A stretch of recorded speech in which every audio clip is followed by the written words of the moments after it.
وبركاته نحمده ونصلي على رسوله الكريم اما بعد مٹی کی محبت میں ہم آشفتہ سروں نے مٹی کی محبت میں ہم آشفتہ سروں نے وہ قرض اتارے ہیں کہ واجب بھی نہیں تھے۔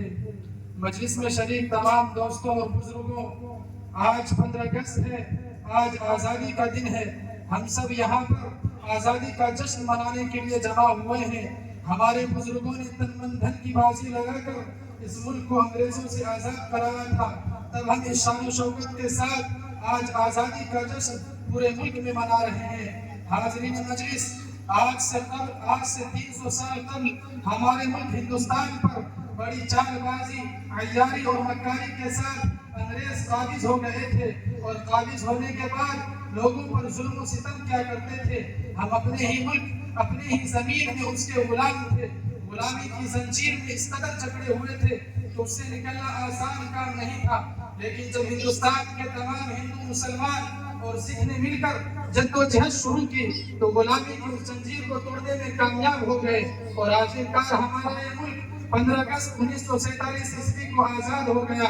اب ہم سب ہندوستانی آزاد ملک کے شہری ہیں۔ چونکہ ہمارا ملک 15 اگست کو آزاد ہوا، اس لیے ہر سال 15 اگست کو ملک بھر میں آزادی کا جشن بڑے آب و تاب کے ساتھ منایا جاتا ہے۔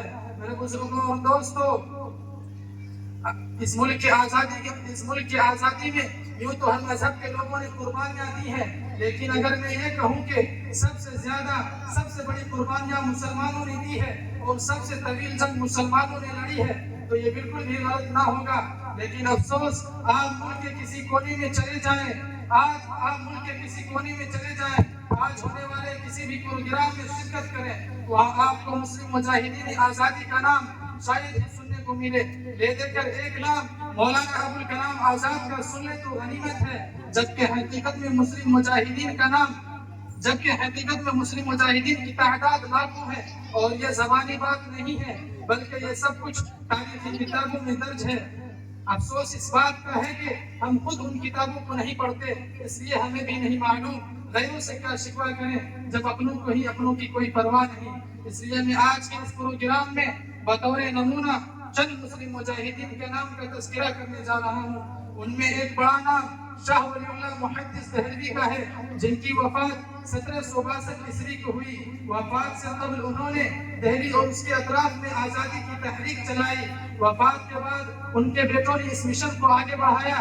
ان کے بیٹوں میں شاہ عبدالعزیز کا نام سب سے نمایاں ہے، جو انگریز کے سخت مخالف تھے۔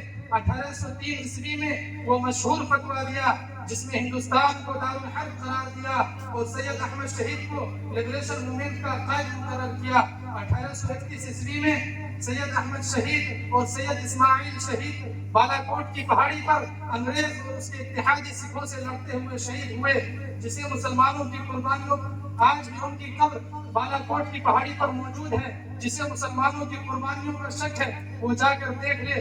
آزادی کی یہ تحریک یوں ہی چلتی رہی، یہاں تک کہ جب 1857 کا دور آیا اس وقت پھر علماء کرام کی ایک بڑی جماعت تیار ہوئی، جن میں احمد اللہ مدراسی، رحمت اللہ کرانوی، مولانا فضل حق خیرآبادی، حاجی امداد اللہ مہاجر مکی، رشید احمد گنگوہی، مولانا قاسم نانوتوی، مولانا منیر نانوتوی، حافظ ضامن شہید خاص طور پر قابل ذکر ہیں۔ یہ سلسلہ یوں ہی چلتا رہا۔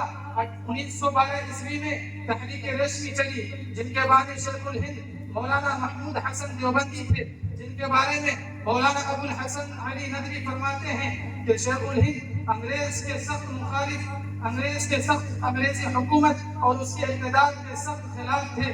سلطان ٹیپو کے بعد انگریزوں کا ایسا دشمن اور مخالف دیکھنے میں نہیں آیا۔ اس تحریک میں سب سے بڑا رول آپ کے شاگرد مولانا عبید اللہ سندھی کا تھا۔ اس کی بھی ایک لمبی داستان ہے جس کی تفصیل کا موقع نہیں۔ الغرض، ہر جگہ، ہر طرح سے، ہر دور میں مسلمان آزادی کی تحریک میں آگے رہے، لاکھوں جانیں قربان ہوئی جن کو آج فراموش کیا جا رہا ہے۔